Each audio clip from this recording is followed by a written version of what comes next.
Ok, entonces, gracias por la, por la oportunidad nuevamente, gracias por la puntualidad también.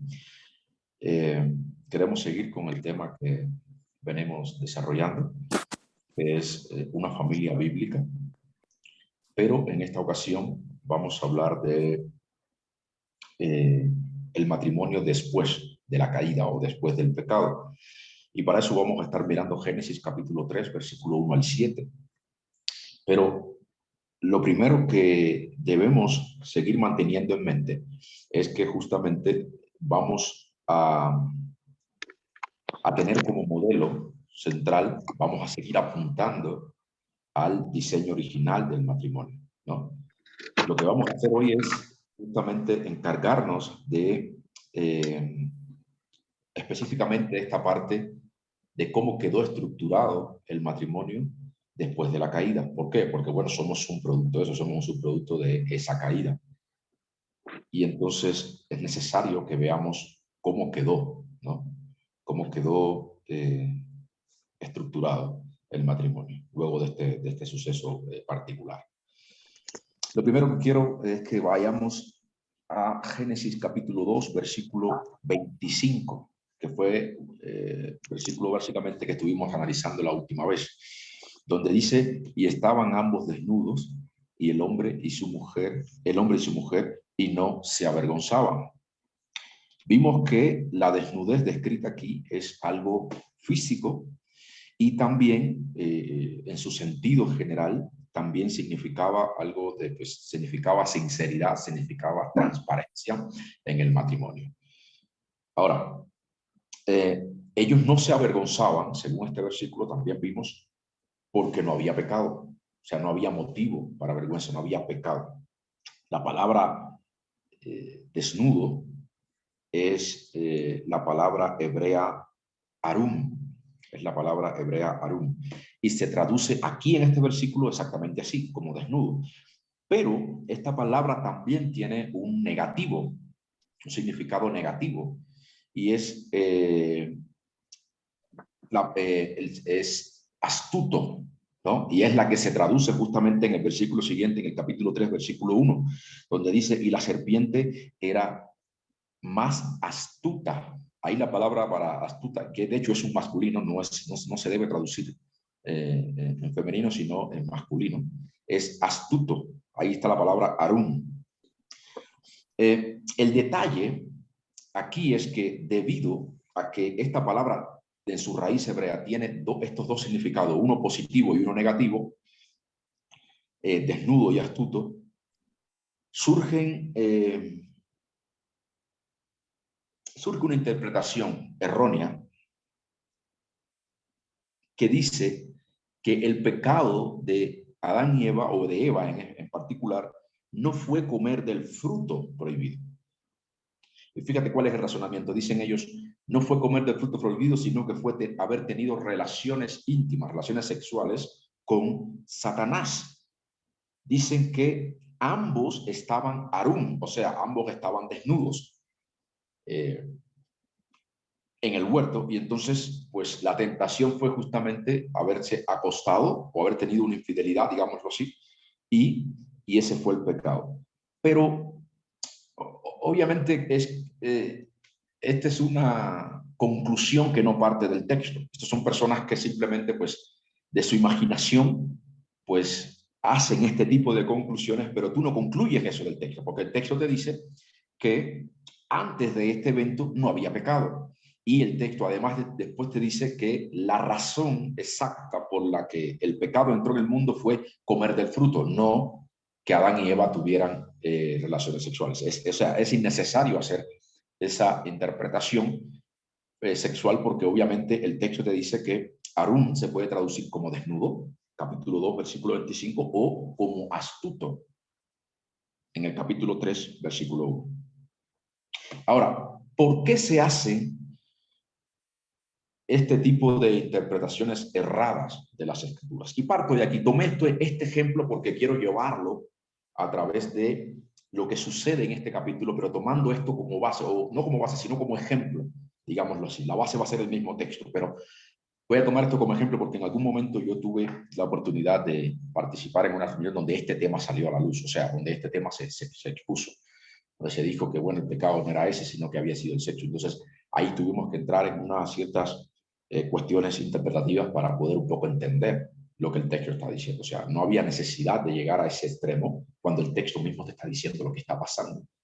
Entonces, no debemos echar a volar, que eso fue lo que pasó en esa reunión. Echaron a volar la imaginación e hicieron este tipo de interpretaciones incorrectas.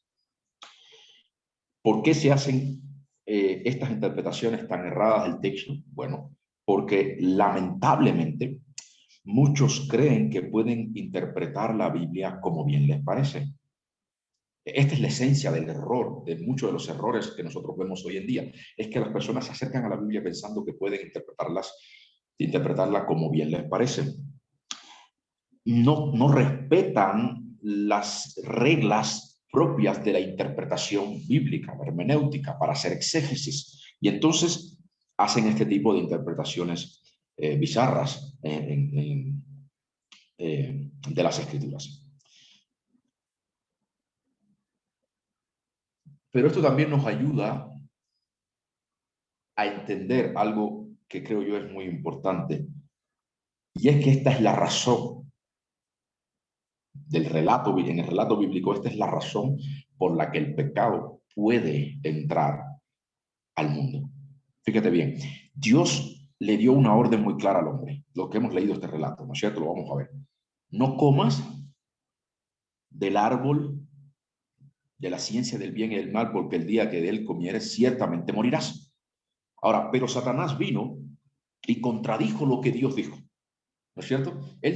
Satanás dice, no vas a morir, sino que sabe Dios que tú serás igual a él el día que comas de ese árbol, conociendo el bien y el mal. Entonces, esta es la base, o esta fue la razón por la que el pecado puede entrar en el mundo, porque Dios había dictado un mandato muy claro al hombre. Satanás contradice ese mandato. Satanás contradice la palabra de Dios. Satanás le da su propia interpretación para engañar a la mujer.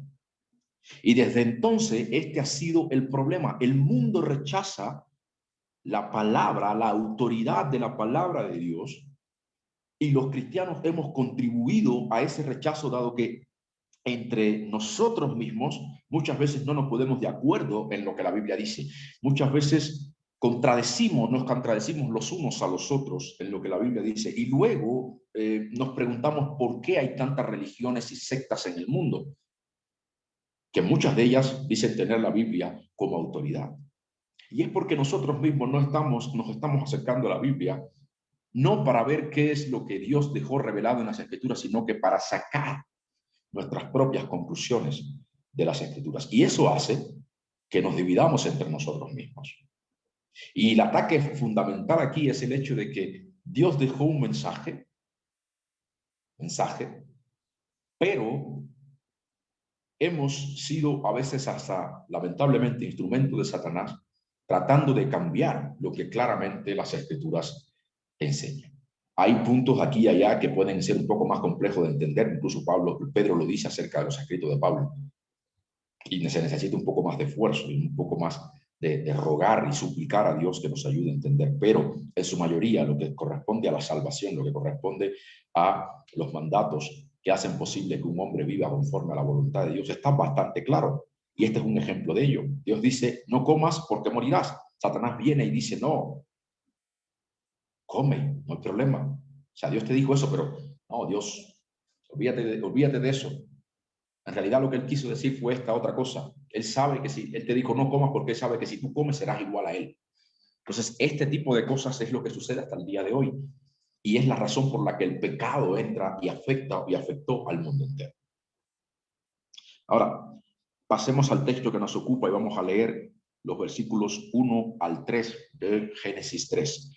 Dice, y la serpiente era más astuta que cualquiera de los animales del campo que el Señor Dios había hecho. Y dijo a la mujer, con que Dios os ha dicho, no comeréis de ningún árbol del huerto. Y la mujer respondió a la serpiente, del fruto de los árboles del huerto podemos comer, pero del fruto del árbol que está en medio del huerto no ha dicho Dios, no comeréis de él, ni lo toquéis para que no muráis. Entonces, aquí lo que estamos viendo es que entra en escena un nuevo personaje, ¿no?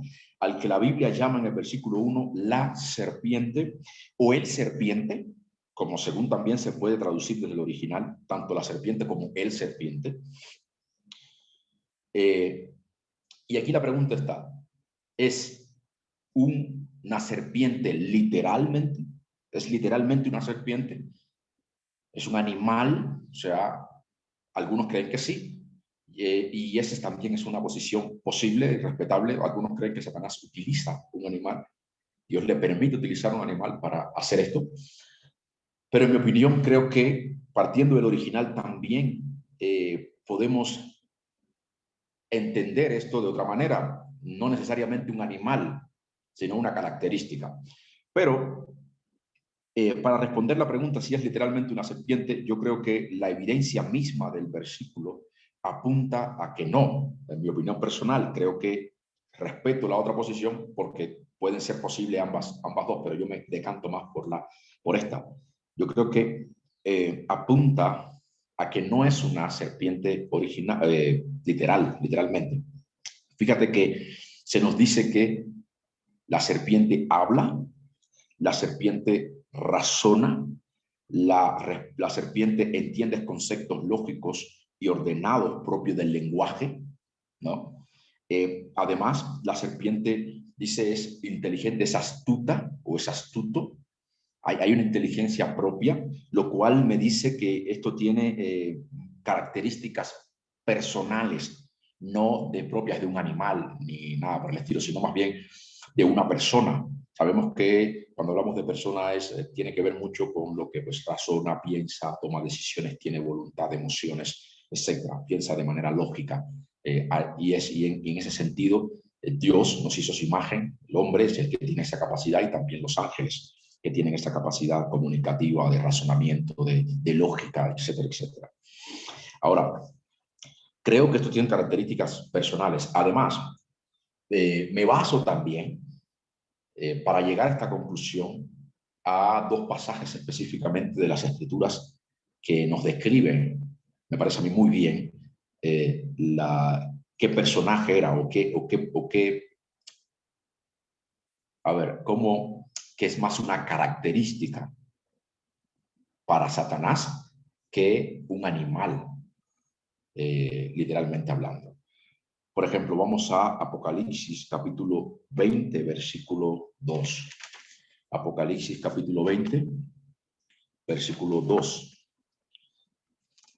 Y escucha lo que dice ahí. Apocalipsis 20, 2, hablando de Satanás. Prendió al dragón, la serpiente antigua, que es el diablo y Satanás, y lo ató por 1000 años. Entonces aquí se habla de la serpiente antigua y se le llama diablo y Satanás. Capítulo 12, ahí mismo de Apocalipsis, versículo 9. Dice lo siguiente: y fue arrojado el gran dragón, la serpiente antigua, que se llama el diablo y Satanás, el cual engaña al mundo entero, fue arrojado a la tierra y sus ángeles fueron arrojados con él. Entonces, lo que estamos viendo aquí, incluso en este versículo se habla también del dragón. Entonces, son características, y esta es la evidencia porque se le da una característica más aquí, el dragón, la serpiente antigua. Entonces, si vamos al relato de Génesis, podemos entender que aquí se está hablando porque ambos pasajes, incluso lo dice, significa lo que está relatando, lo que está narrando es que esta serpiente se identifica como el diablo, se llama diablo y Satanás. Entonces, en Génesis, vamos a Génesis nuevamente, volvamos ahí a Génesis capítulo 3, se nos habla de esta serpiente antigua llamado diablo y Satanás que engaña al mundo entero, que engaña al mundo entero.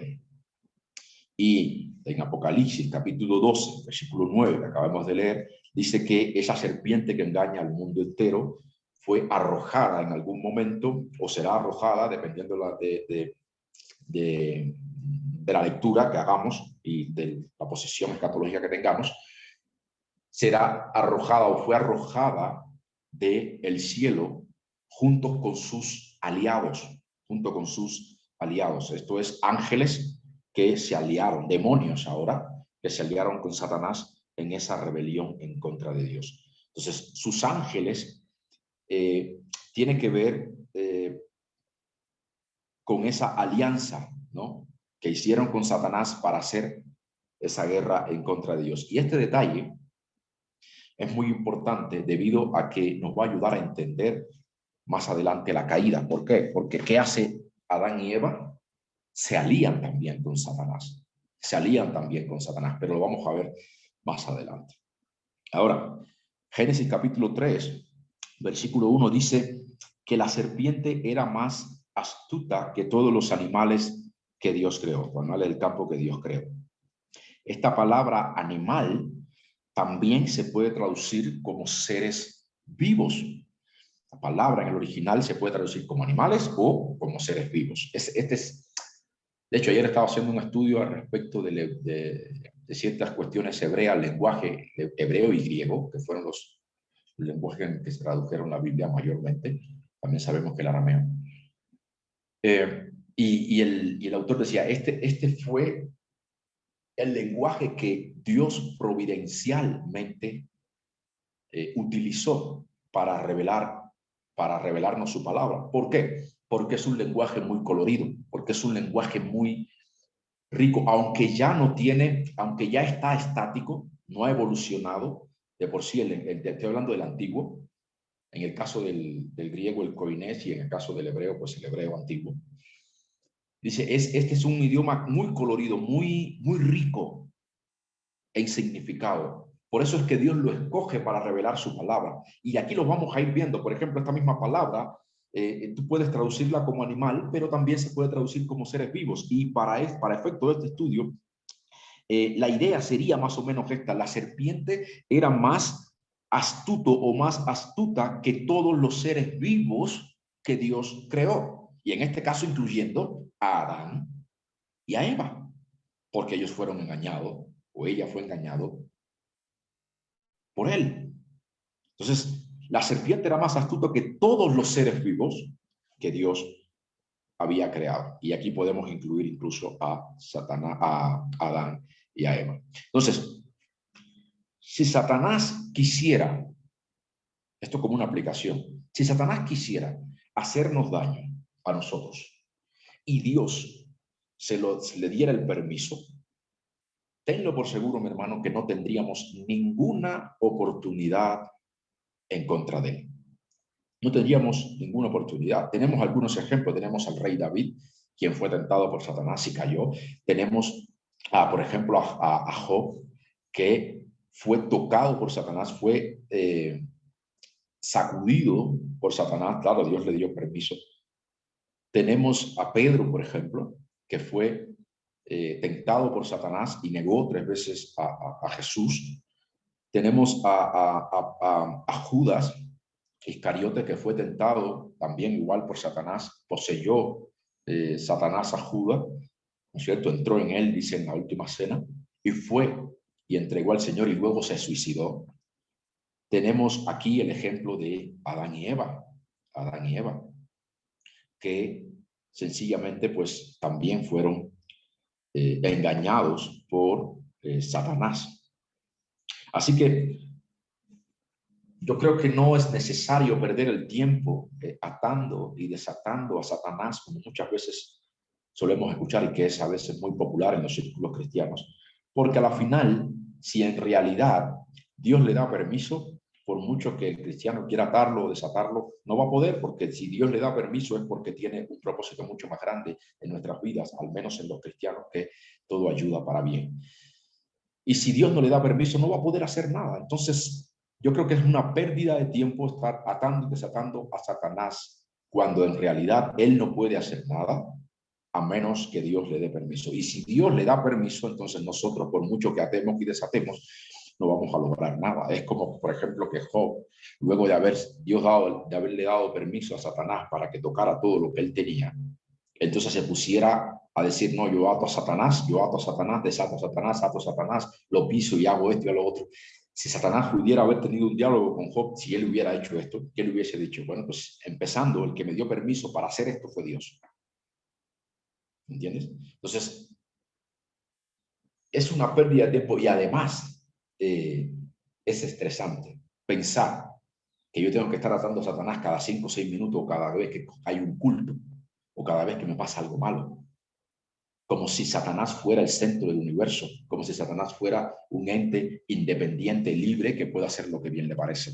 Satanás no puede hacer absolutamente nada que Dios no le permita. Y aparte, cuando Dios se lo permite, no tendríamos ninguna oportunidad por la sencilla razón de que dice que es el más astuto de los seres vivos. Entonces, tengamos esto en mente. No es fácil hacer tal cosa. Ahora, aunque el texto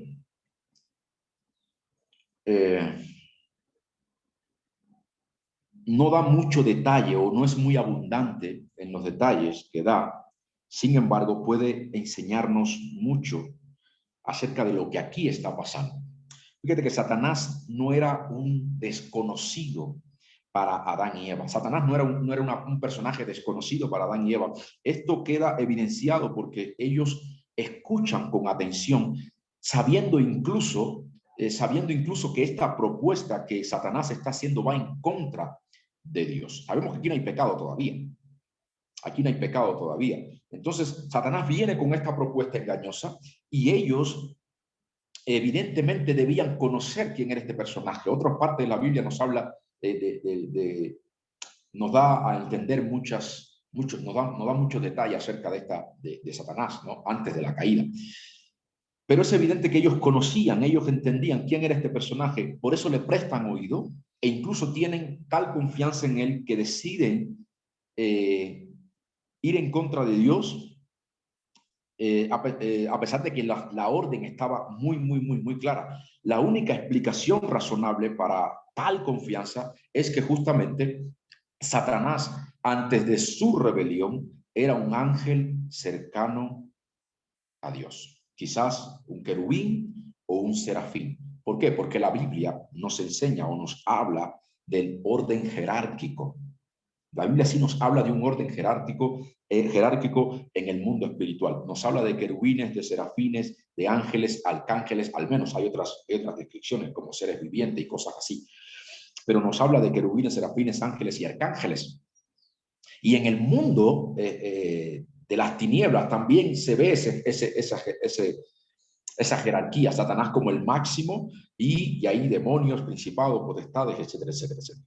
Satanás fue sin duda uno de estos seres con mucho rango antes de la caída y debido a su influencia puede ser fácil para él atraer la atención de Adán y Eva a la propuesta que él estaba haciendo. Yo creo que por el texto podemos deducir que ellos no sabían de esta rebelión, porque si hubiesen sabido de la rebelión, ya hubiesen pecado por el simple hecho de escuchar a alguien que se rebeló contra Dios. Entonces, este ser es astuto, viene con ese engaño, viene disfrazado todavía, como dice la palabra, de ángel de luz para engañar a Adán y Eva. Él viene valiéndose del hecho de que él era cercano a Dios para poder traer este engaño. Ellos no sabían. Ellos no sabían. Entonces, por eso lo escuchan, por eso están atentos a lo que él está diciendo. ¿Me explico? Entonces, esto es muy bueno, esto es muy importante tenerlo en cuenta por lo que vamos a ver más adelante aquí mismo. Ahora, cabe aclarar que ellos pecaron con plena conciencia. Ellos sabían que estaban pecando, ellos sabían que iban a pecar, ellos pecaron voluntariamente.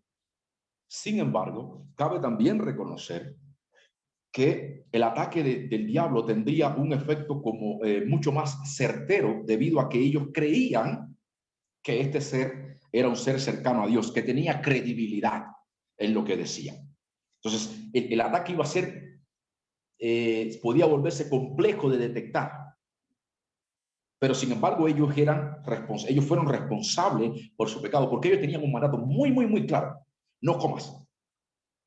No comas. Y basado en ese mandato, ellos podían haberse enfrentado a Satanás y a cualquier ataque habido y por haber. Entonces, ellos sabían, por supuesto que ellos sabían que había un mandato. Ahora, Satanás se vale de su influencia, por decirlo así, para venir con este engaño con sutileza, porque astuto también se puede traducir como sutil.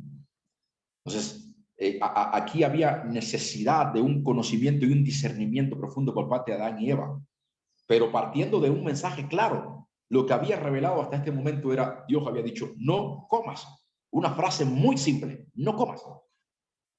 Y basado en eso, si se paraban firme ahí, en la palabra de Dios, ellos podían haber atacado, podían haber resistido cualquier ataque de Satanás.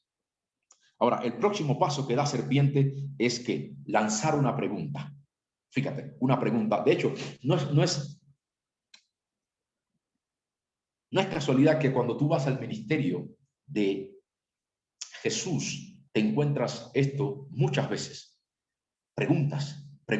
Él siempre hace una pregunta, siempre ha sido una pregunta, siempre formulaba una pregunta para atraer las personas al razonamiento. Ahora, Jesús lo hacía buscando la comprensión y el entendimiento, que las personas razonaran correctamente acerca de quién era Dios, acerca de la voluntad de Dios, acerca de quién era Él. Satanás aquí lanza una pregunta buscando una entrada que le permitiera tener un diálogo más cercano, más íntimo con la mujer. Y la pregunta es, ¿con que Dios, versículo 1, con que Dios os ha dicho no comeréis de ningún árbol del huerto? Fíjate la pregunta. Este es un error evidente e intencional. Satanás sabía lo que Dios había dicho, pero él lanza esta pregunta intencionalmente, propiciando una entrada, propiciando una oportunidad para la conversación, para el diálogo. La orden inicial está en Génesis capítulo 2, versículo 16 al 17. Fíjate lo que dice. Y ordenó el Señor Dios al hombre diciendo, no de todo árbol del huerto podrás comer, de todo árbol del huerto podrás comer, pero del árbol de uno, del conocimiento del bien y el mal, no comerás, porque el día que de él comieres ciertamente morirás. Es evidente, mi hermano, por este mandato que da Dios, que las oportunidades, la posibilidad de consumo era mucho más amplia que la restricción. Podían consumir de todo, solamente de un árbol Dios le dijo, no coman. Entonces, las posibilidades de consumo era amplia, pero ellos deciden justamente ser tentados y pecar contra Dios con la única restricción que tenían. No coman del árbol de la ciencia del bien y del mal. Y esto nos sigue hasta el día de hoy. ¿Por qué? Porque Dios nos ha dado mucho más de lo que merecemos. Pero justamente somos tentados por lo prohibido. Tenemos todo. Si miramos a nuestro alrededor, vemos que Dios nos ha dado muchísimo más de lo que merecemos. Empezando porque tenía que habernos fulminado por nuestro pecado. Y sin embargo nos muestra su misericordia cada mañana. Pero sin embargo siempre somos tentados por aquello que creemos que merecemos. Por aquellos que incluso nos hace daño. Por aquellos que Dios dice no lo hagas. Que la ley de Dios prohíbe. Y aquí está mucho de los efectos que vemos al día de hoy. Adán y Eva tenían todo. Dios le había dicho de todos los árboles, que no eran uno ni dos, era una diversidad amplia de árboles. Puedes comer. Pero de uno solo te voy a decir, no comas de este. Porque el día que de él comas, ciertamente morirás. Ahora, Eva corrige a Satanás. Fíjate, quiero que usted vaya conmigo desarrollando esto rápido. Eva corrige a Satanás, pero en su respuesta hay algo que puede considerarse como una, voy a ponerlo entre comillas, entre muchas comillas, una sana alteración del mensaje original. Por eso se lo leí. Hay una sana alteración del mensaje original. El mandamiento había sido no comas del árbol de la ciencia, del fruto de la ciencia del bien y del mal. Pero fíjate lo que hace Eva en el versículo 3. Dice, contestándole a Satanás, corrigiendo a Satanás. Satanás dijo, no comerás de ningún árbol. Eva correctamente le dice, bueno, versículo 2 dice, y la mujer respondió a la serpiente, del fruto de los árboles del huerto podemos comer. Fíjate, ahí está bien, de todo podemos comer. Pero escucha esta parte, versículo 3, pero del fruto del árbol que está en medio del huerto, ha dicho Dios, no comeréis de él, ni lo toquéis para que no muráis. Esta parte de ni lo toquéis, no lo añadió Dios. Dios no había dicho nada de eso. Dios había dicho, no lo comas. Nunca dijo, no lo toques. Nunca dijo, no lo toques. Entonces, yo creo que Eva añade añade esto quizás como una restricción personal, algo que dejara claro que ella no tenía, ella no quería tener nada que ver con este árbol en particular. Yo creo que tiene que ver con eso. Tiene que ver con que Eva estaba justamente pensando en que si ella ponía esta restricción, entonces le podría ser quizás más fácil para ella el hecho de mantenerse lejos de eso. Pero eso no, Dios no lo dijo. Fíjate que eso Dios no lo dijo.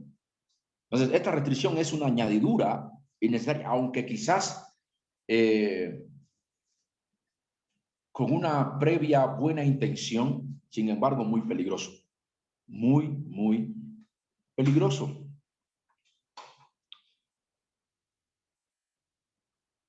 Cuando Dios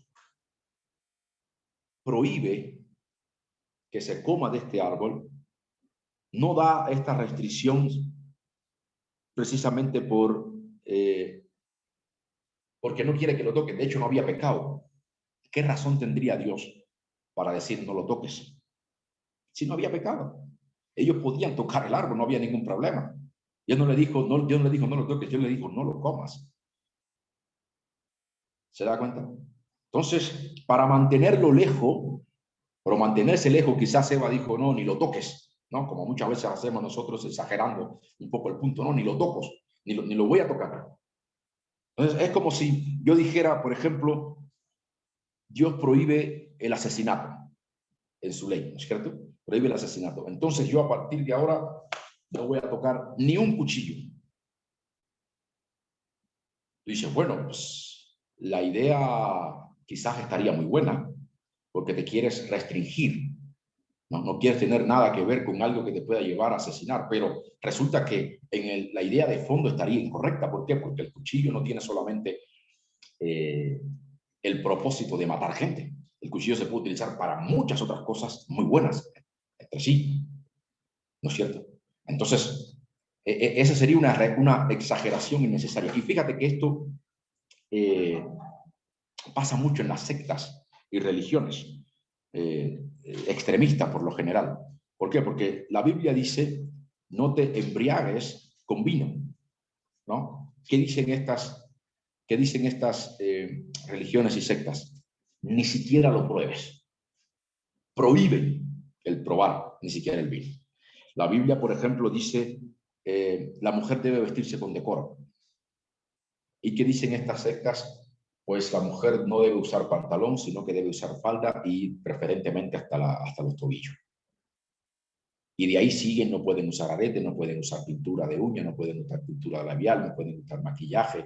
Y en el caso de los hombres, pues tienen que andar con cuello y corbata. Entonces, son restricciones innecesarias. Son restricciones innecesarias que pueden quizás en principio guardarte de cierta manera para la gloria de Dios, sí, pero ya cuando son impuestas a otro, se vuelven en dañinas para la comunión del cuerpo de Cristo. Ahora, Eva quizás tuvo una buena intención, pero añadió una restricción que no estaba en la orden original. También sabemos que Eva no había sido creada todavía cuando Adán recibió esta orden. Eva no había sido creada. Y por eso algunos han llegado a la conclusión de que Adán no comunicó, dicen algunos, Adán no comunicó bien el mensaje a su esposa y por tanto ella es inocente.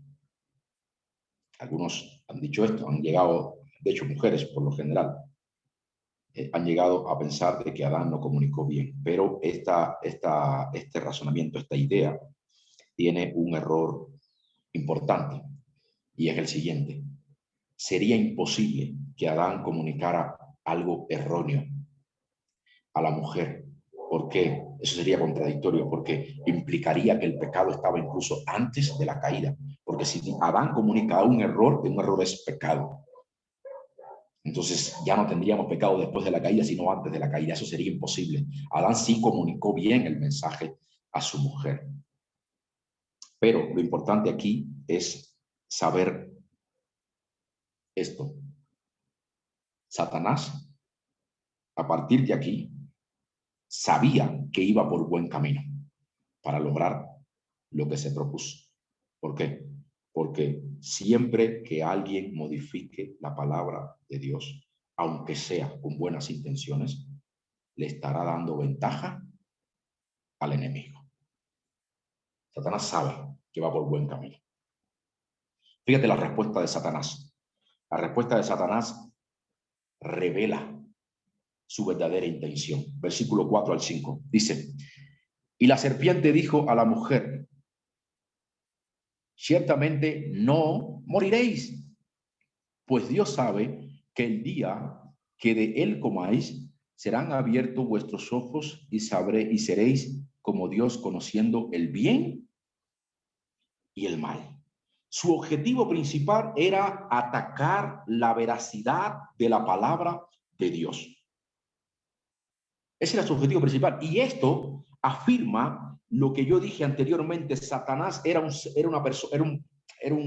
ser conocido para ellos, aunque no sabían en lo que se había convertido, pero ya era conocido para Adán y Eva. De lo contrario, ¿por qué permanecerían ellos en esta conversación sabiendo que se está atacando con toda claridad el carácter y la credibilidad de la palabra de Dios? Si había un momento preciso, oportuno para salir huyendo, era este. Anteriormente todavía tú puedes decir, bueno, podíamos darle el beneficio de la duda, pero ya en este momento está clarísimo lo que Satanás buscaba. Versículo 4 dice, le dice a ella, ciertamente no morirás, no morirás. Dios dijo que sí, pero yo te digo que no. Él habla con mucha autoridad y confianza.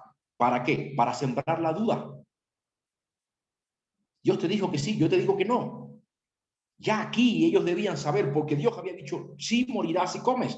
Ya aquí era un momento donde se tenía que haber prendido el bombillo, haber dicho, este viene con malas intenciones, este viene a engañarnos. Porque si Dios dijo que sí, ¿qué parte de sí tú no entiendes? ¿Qué parte del sí no se puede entender ahí? Sí vas a morir. Y él dice, no. Hoy en día sucede prácticamente lo mismo. Se levantan algunos hombres con autoridad, con supuesta autoridad, con títulos, con doctorados, que vienen a enseñarnos, a querer enseñar a la iglesia que la Biblia está llena de errores y por eso no es confiable. Satanás hizo lo mismo. Se valió de esa confianza que supuestamente ellos tenía ante ellos para hacer exactamente lo mismo. Él no negó que Dios haya dicho eso. Fíjate que él no niega el hecho de que Dios lo haya dicho. Él lo que niega son las consecuencias. No morirás. Ah, Dios lo dijo, sí, pero en realidad la consecuencia no es que vas a morir. No van a morir. Y en este punto es interesante porque algunos comentaristas creen que el razonamiento de Eva pudo haber sido el siguiente. Bueno, parece que serpiente o Satanás tiene razón en lo que dice, dado que él mismo no ha muerto aun cuando desobedeció a Dios. Algunos creen, a mí me parece interesante esta interpretación de que hacen algunos del texto. Dice, aquí probablemente Eva dijo, no morirás, ¿ok? Dios dijo que sí, pero yo estoy viendo a Satanás que está desobedeciendo claramente la orden de Dios y sin embargo no ha muerto. Aquí lo veo. Entonces puede ser que yo no muera tampoco. Eso tiene mucha lógica, mucho sentido. Ahora, el versículo 5 dice lo siguiente: pues Dios sabe que el día que de él comáis, serán abiertos vuestros ojos y seréis como Dios, conociendo el bien y el mal. Y este es un elemento, este es el elemento más atractivo. Fíjate, aquí está el elemento más atractivo de la tentación. Seréis igual a Dios. Este es el elemento más atractivo. No moriréis, pero escucha ahora, no moriréis. Y aparte de que no moriréis, serán iguales a Dios. Conocerán lo que Él conoce, le dice Satanás. Y aquí está la pregunta. Aquí está la pregunta. ¿Qué implicaría ser igual a Dios? ¿Qué implicaría ser igual a Dios? Pues, escuche, ser igual a Dios implicaría que ellos serían independientes de Él. Eso es lo que le está proponiendo Satanás. Esta es la propuesta de Satanás. Ustedes serán diferentes, serán independientes de Dios, serán igual a Dios y por tanto independientes de Él. Sabrán lo que Él conoce, ya no necesitarán a Dios. Tomarán ustedes las riendas de sus vidas. Tomarás el control tú de tu vida. ¿No es eso lo que piensa, lo que quiere la gente hoy? Independizarse de Dios. No, no quiero saber de Dios. No, los ateos por lo general. Esto es lo que le está proponiendo aquí Satanás. Es muy sutil, es muy claro, es muy sutil, pero es claro a la misma vez. Se está valiendo de su supuesta autoridad que ellos creen que tienen y cercanía a Dios que ellos creen que tienen para decirle, no vas a morir, pero aparte de que no vas a morir, serás igual a Él. ¿Qué está diciéndole? Serás independiente de Dios. Tú podrás tomar tus propias decisiones. Come del árbol, emancípate, libérate de esa opresión. Recordemos que Adán y Eva estaban a cargo de toda la tierra, pero se sujetaban, seguían sujetos a la autoridad de Dios. Satanás sin duda utiliza esto para engañar a la mujer, para que vieras que supuestamente ella estaba oprimida o estaban oprimidos, por decirlo de alguna manera. Versículo 5 dice, serán abiertos, escucha esta parte, serán abiertos vuestros ojos. Yo podría decir, en mis palabras, sería Dios los tiene, ¿qué? Ciegos. Los tiene ciegos a lo bueno y emocionante de la vida. ¿No es que eso es lo que te propone incluso hoy, hasta el día de hoy, Satanás y el pecado? Oh, ustedes los cristianos son unos aburridos. Si el pecado es lo más rico, me acuerdo de una mujer que me dijo así, oh, si el pecado es riquísimo. Digo, sí, pero es mortal. Es mortal. Es mortal. No tiene revés. Mueres. Mueres definitivamente por tu pecado. Eso es lo que le propone. Serán abiertos vuestros ojos, vas a conocer lo emocionante de la vida. Vas a saber lo que es tomar tus propias decisiones, independiente de Dios. Emancípate de ese ser aburrido que te dice no hagas esto, no hagas aquello. Eso es lo que tenemos hoy en la médula de nuestra sociedad. Todas las tentaciones de Satanás están dirigidas a atacar el carácter y la credibilidad de Dios. Y la gente cede a eso porque cree que puede, realmente cree, porque así es engañoso el pecado. Realmente crees que puedes estar bien sin Dios. Ahora, prestemos mucha atención a lo que sigue, porque es el mismo proceso que seguimos todos antes de pecar. Versículo 6, escuchen. Cuando la mujer vio que el árbol era bueno para comer y que era agradable a los ojos y que el árbol era deseable para alcanzar sabiduría, tomó del fruto y comió. Y dio también a su marido que estaba con ella y comió. Fíjate bien, dice que ella, subraye, vio, versículo dice que vio, codició, número 2, y tomó y comió. Tres pasos que siguió. Y son los mismos 3 pasos que seguimos hasta el día de hoy. La tentación siempre comienza con eso, que dice ahí, una mirada intencional. Ya ella estaba montada en el tren de Satanás. Ella ya miró el árbol. Así comienza. Miró intencionalmente al árbol. No puso un freno. ¿Y cuál fue el próximo paso? Codició el fruto. Y luego que ella codició ese fruto, inevitablemente, ¿qué hizo? tomó de él y comió. 3 pasos bien claritos. Ahora, eso se replica en otros lugares en la Biblia. Por ejemplo, en Josué, capítulo 7, versículo 20 al 21. Josué, capítulo 7, versículo 20 al 21. Ahí se relata puede ir usted después ahí, pero ahí se relata la confesión de un hombre después de haber pecado. Y se perdió y tuvo consecuencias tremendas para el pueblo. El nombre del hombre era Acán, ¿no? Acán comete este pecado, pero el versículo 21 específicamente, en el versículo 21, él dice lo siguiente, porque ahí él relata el proceso que él siguió para pecar.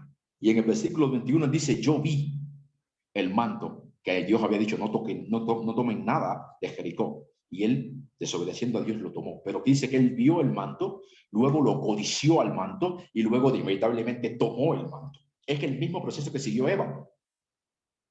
También en segundo de Samuel, capítulo 11, versículo 1 al 4, segundo de Samuel, capítulo 11, versículo 1 al 4, tenemos el relato muy famoso de David cuando peca con Betsabé. ¿Se acuerdan? Dice que David vio a esta mujer hermosa bañándose en la terraza de su hogar. Era algo muy cultural, eso era propio de la cultura, porque hay gente que dice, ¿qué hacía Betsabé bañándose allí? Bueno, pues no había ningún problema en eso. No había ningún problema en eso porque eso era algo cultural. ¿Qué hacía David espiando a Betsabé? Esa sería la pregunta. No al revés, porque eso era muy cultural de que una mujer podía bañarse en la terraza, ¿no? Entonces eso era normal. Era David quien estaba espiando, porque quizás se le dio la oportunidad y lo hizo. Entonces dice que él vio a esta mujer, luego la codició. ¿Por qué? Porque empezó a buscar la oportunidad.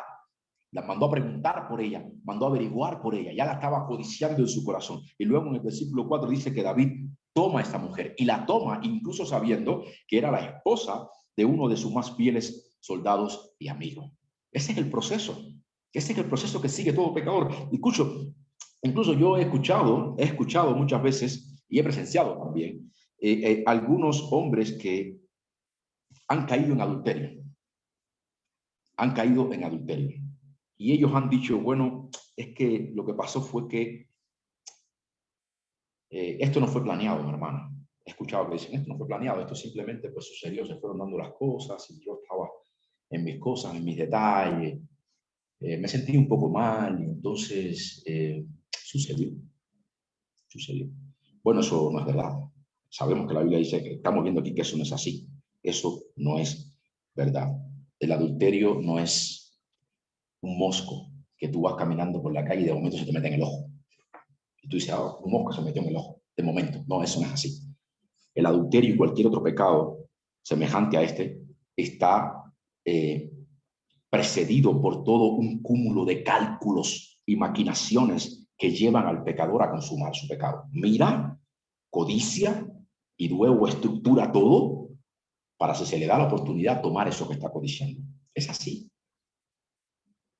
No hay cosa como una caída por casualidad en el adulterio, no. Tuvo que haber miradas, tuvo que haber codicia, tuvo que haber coqueteo, tuvo que haber permisos que no debías haberte permitido.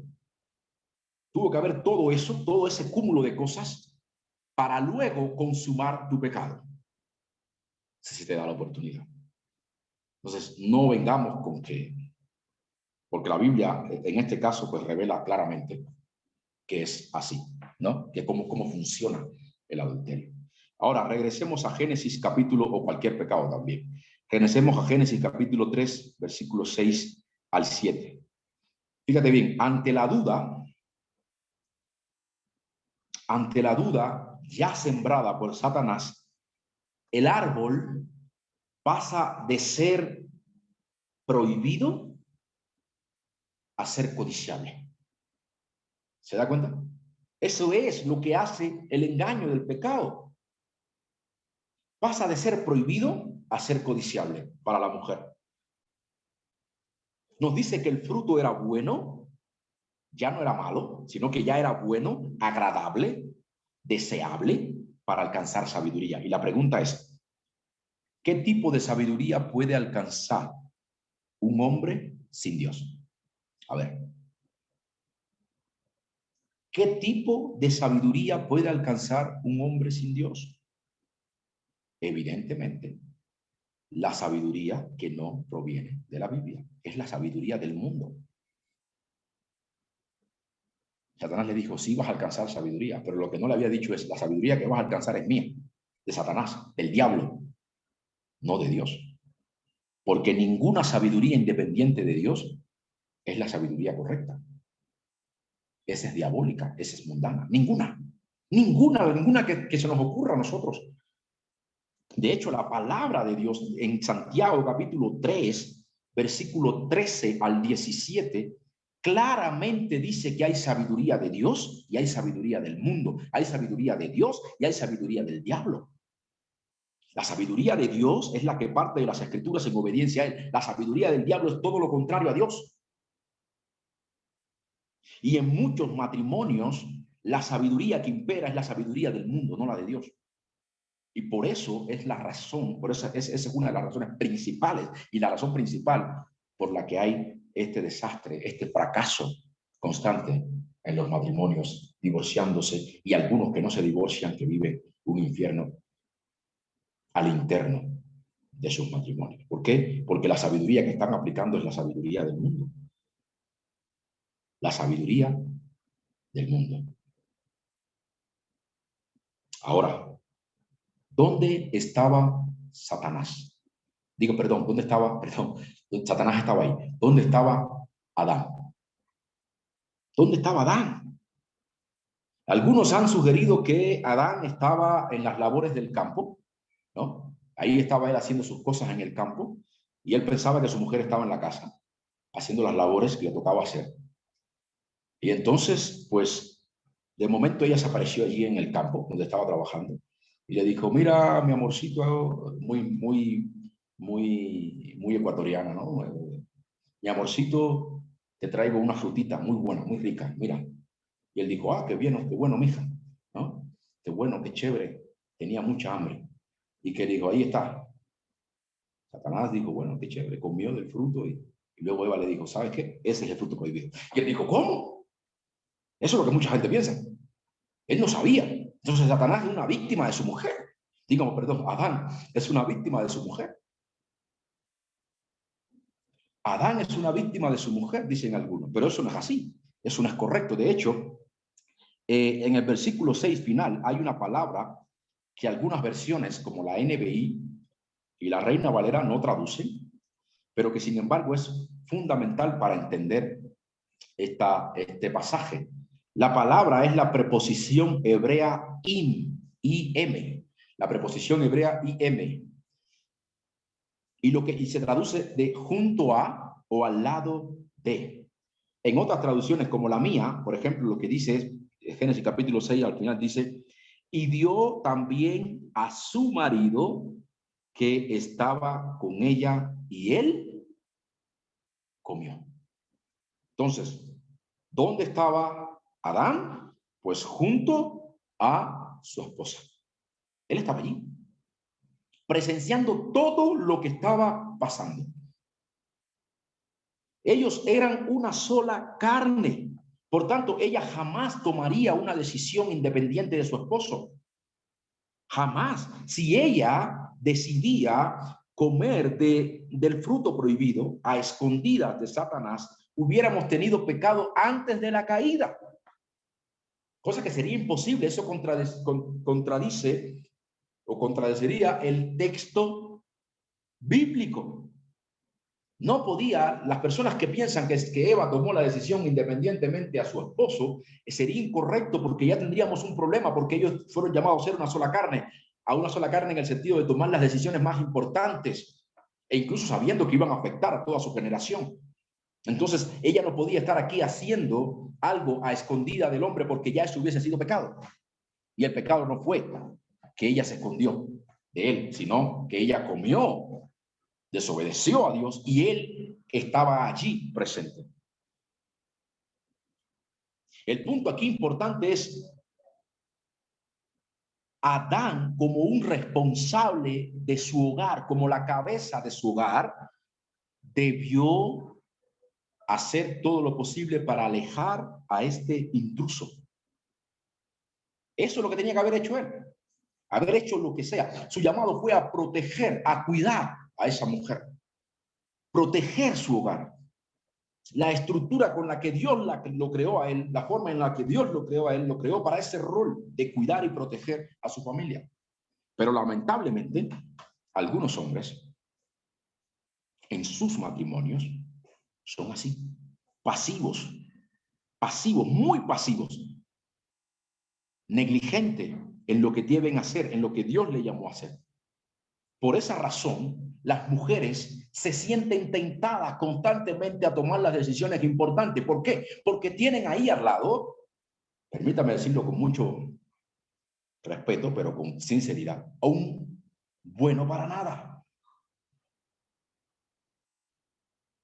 Y esa es la razón muchas veces que la mujer se ve tentada, porque es tentación. Esto fue lo que vemos aquí. Se ve tentada a tomar las decisiones importantes en la familia, porque no tiene un hombre, una cabeza de un hogar que pueda decir, este es el camino a seguir. Y no estoy hablando de que el hombre sea infalible. No, la mujer puede tener ideas brillantísimas, pero se sujeta al hombre buscando cumplir su rol de ayuda idónea. Ayudará a ese hombre quizás a que ambos puedan ver una ruta mejor, pero él es la cabeza, no ella. Pero como son pasivos, como son negligentes, no, lo mío es solamente trabajar y traerle y ponerle todo el dinero en la mano a mi esposa. Pero ¿sabes tú en qué se gasta? ¿Sabes tú las necesidades que hay en tu hogar? No, yo no me preocupo de eso, mi esposa se preocupa de eso. Eres negligente.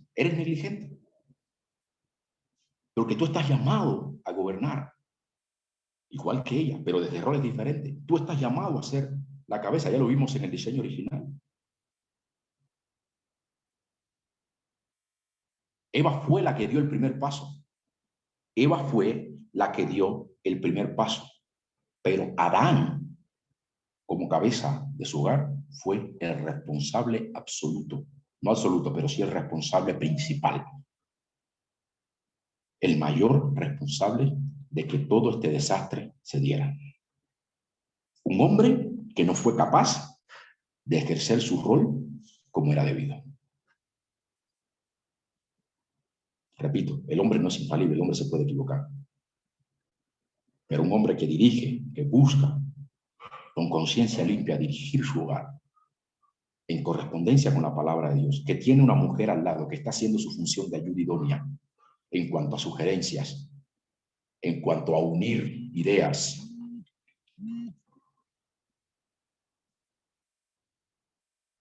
Ese es un hombre que cumple con el rol que le corresponde. Este fue un desastre en esta primera familia. El hombre no ocupó debidamente el lugar que le correspondía, el lugar al que Dios lo llamó. Fue pasivo, ahí estuvo. Pasivamente, ni se escucha. No se escucha nada de Adán. O sea, él estaba allí como un perfecto muñeco de nieve o de cera. Escuchando, diciendo, sí, todo sí. Pasivo, negligente. Oremos.